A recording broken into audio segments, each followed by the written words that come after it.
Hey YouTube, it's me John coming at you with my deck profile on what got me my invite to Nationals. For the Kissimmee Regionals over here, I made 25th place out of about 300 people.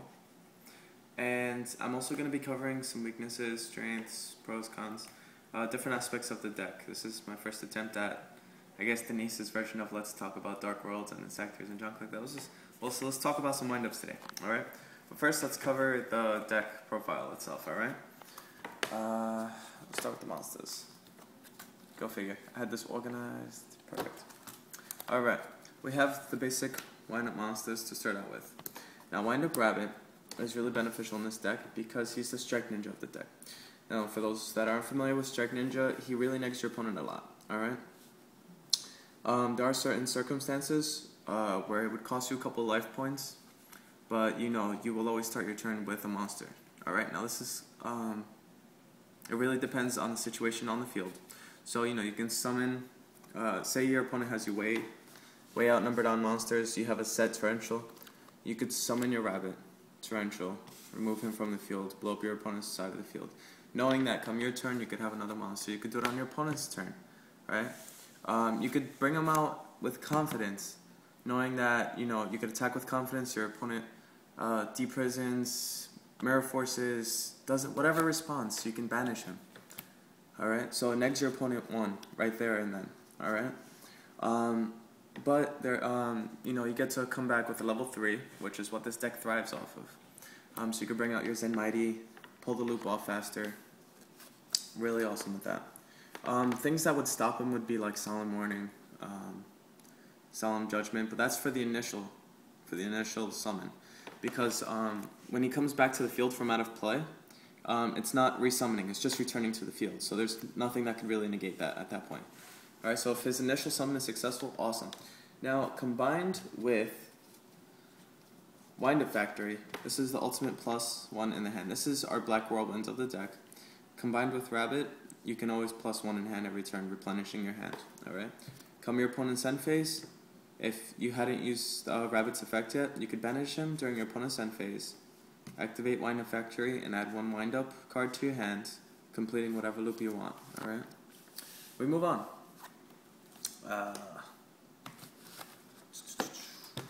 We have our Wind-Up Rat.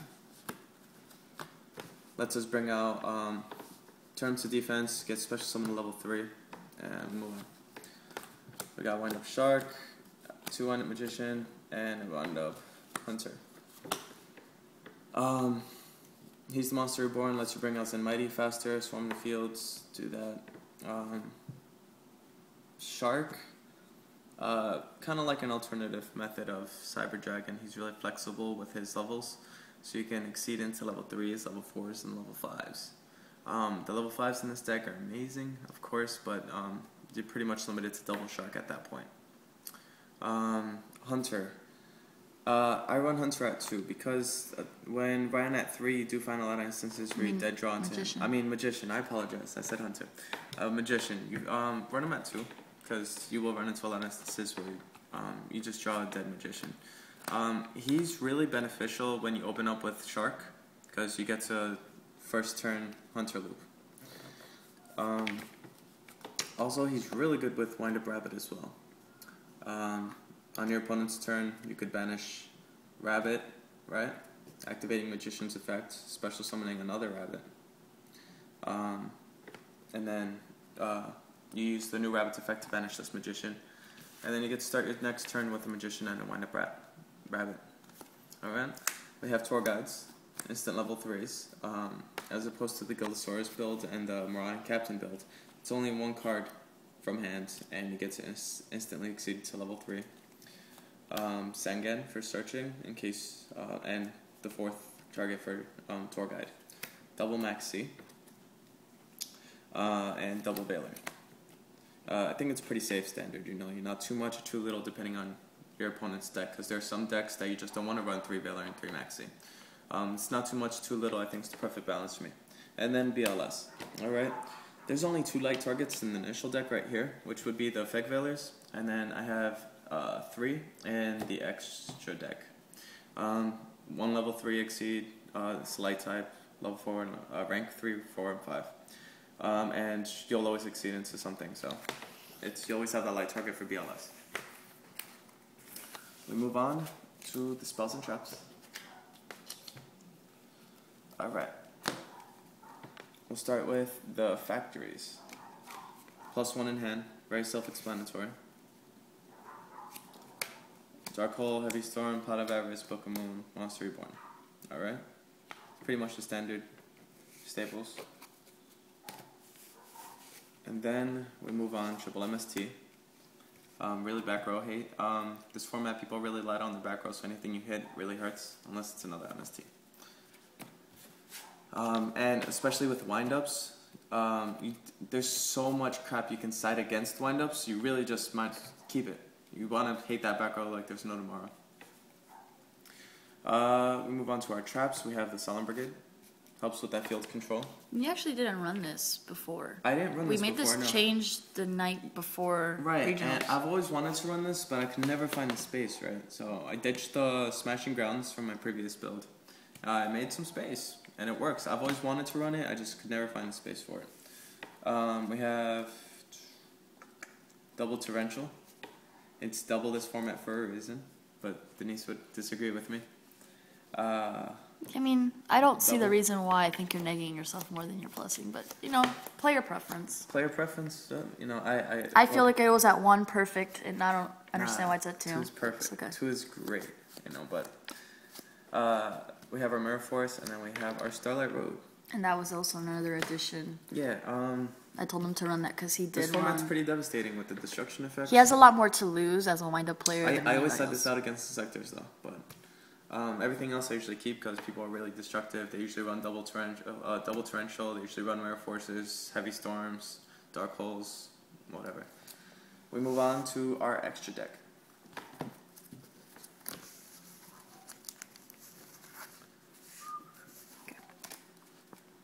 I'm sorry if this is incredibly long, guys. I'm just trying to go into a bit of detail. Alright, so we have our Rank Force, Utopia, and Steelstorm Roach. Really effective against Chaos Dragon. I only run 2 syncs in this deck. It's Catastor, it's continuous, so it's pretty good against Dino Rabbit and other stuff. Also, Evolsars was the other thing I went against in regionals, and it was also very effective there as well. Stardust, obviously, for the Starlight Road. My rank 5s include Tiras, Audrius, and Zenmayo. I found this really good against Chainburn and other really defensive decks that just set like there's no tomorrow. I really don't bring him out as much, but he's a perk. Alright, and then we move on to level 3s, which there's a plethora of these. Alright. We have our Triple Zen Mighty, which is staple in all windups. Storm the field. We have our Levier. People tend to banish the Hunter. I just bring him back. We have our Leviathan and Golem as our beat sticks to run over their trump cards. And then Giga Brilliant and Zen mains. Great line of defense. The light targets I was mentioning earlier would be Utopia and Giga Brilliant and, where is it, Tiras. Alright, for that BLS that I mentioned earlier. That's my deck profile, alright. And the side deck is very important.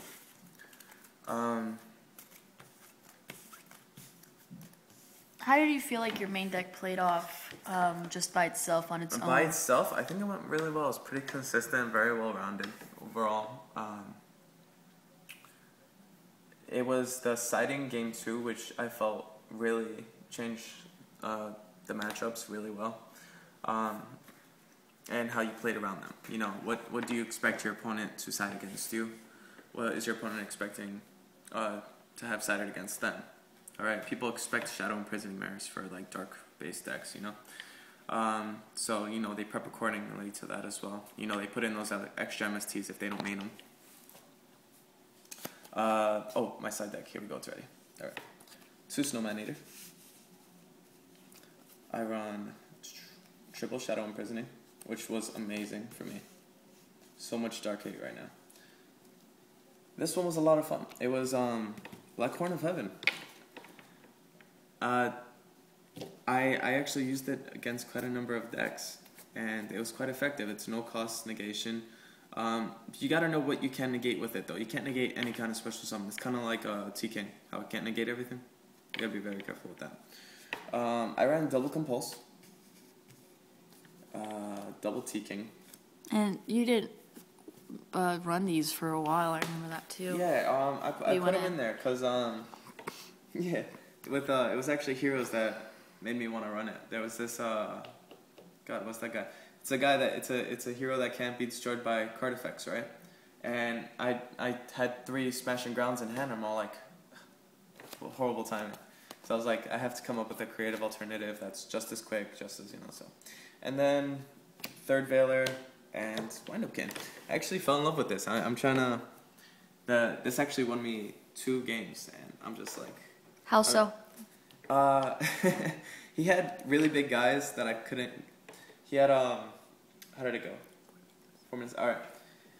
He had a Gores and a really like 3,000 beat token from my BLS. I could run over one of them with maybe an Acid Golem, but I couldn't get over the other. So I swarmed the field. I brought out a Tiras, and because I had I managed to pull the Zen Mighty loop. And Zen Mighty actually gave me a bit of flexibility on who I get to special summon. And so I brought out a Kitten, bounced the token, brought out some, I don't know, but I was 1 attack short of game, and he gave it to me. So it's just special summoning, bouncing, boom, pow. You want to quickly go over your matches? My matches, yes, I would love to. Let me see. We went against round 1. I went against Evolstars. I actually took the time to review everything I went against. Round 2, I went against Wind-Ups. No, it was Chaos Dragon. I went against Chaos Dragon. I lost that one. Round 3 was Wind-Ups. Mirror match was awesome. Yeah, but he ran the turbo one. He ran, yeah. And it was a good build. It was very fast, but like I said, instead of a tour guide where it's just 1 in hand, you kind of have to give up 2 in hand to pull off Zen Mighty. Round 4 was Heroes. Round 5 was... Did you beat the hero guy? No, I lost. But there was a couple plays on my end, but he beat me. It was good. It was very aggressive. I loved it. Next was Black Wings. I beat, then Zombie, and then Inzektors. And kudos to the Inzektor guy again, man. I'll actually put his link in the description box below. He hit me up, and shout out to him entirely. I forgot his channel name, but shout out to you nonetheless. You gave me a great round 8, man. I give you a lot of respect for your build. Denise actually is running that version of the build as well now as well. She's playing around with it, see how well it works. But yes, this is my wind-up deck, guys. This is what got me my invite to Nationals. I am still always open to suggestions, so hit me up and let me know what you think. Some alternative play methods. I'm always test playing. Let me know. All right. Leave a comment or private message me, and I'll do a separate video talking about like other weaknesses and junk like that. All right. Later, guys.